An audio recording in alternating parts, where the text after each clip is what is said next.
સુરત નવી સિવિલના ડોક્ટર રાજેન્દ્ર રામાણીના મૃત્યુ કેસમાં ખુલાસો થયો છે। નિમોનિયાથી ડોક્ટર રાજેન્દ્ર રામાણીનું મોત થયા હોવાનો ખુલાસો થયો છે। ડોક્ટર રામાણીના પરિવારે રેગિંગની ફરિયાદ કરી હતી। નવી સિવિલ હોસ્પિટલની તપાસ કમિટીનો રિપોર્ટ સામે આવ્યો છે। રેગિંગના આરોપો બાદ 3 તબીબે 15 દિવસ તપાસ કરીને રિપોર્ટ સોંપ્યો હતો।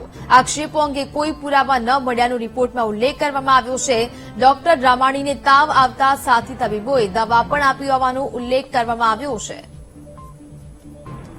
સંવાદદાતા નિર્મલ પટેલ ફોનલાઈન પર જોડાયા છે। નિર્મલ, સુરત નવી સિવિલના ડોક્ટર રાજેન્દ્ર રામાણીના મૃત્યુ કેસમાં હવે ખુલાસો થયો છે, રિપોર્ટ સોંપવામાં આવ્યો છે, શું વિગતો? આ ચોક્કસથી કે સુરત નવી હોસ્પિટલ ખાતે ડોક્ટર રાજેન્દ્ર રામાણી પોતાની ડોક્ટરની ફરજ બજાવી રહ્યા હતા, પરંતુ તેઓ બીમાર થયા હતા અને બીમાર થયા બાદ તેઓને હોસ્પિટલાઇઝ કરવામાં આવ્યા હતા, જ્યાં તેમનું મોત થયું હતું।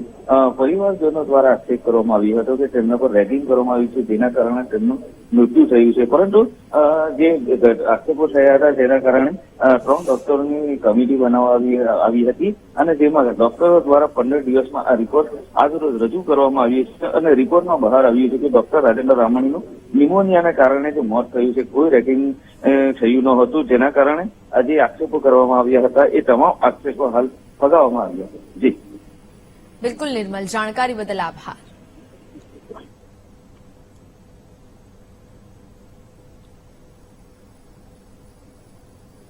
તો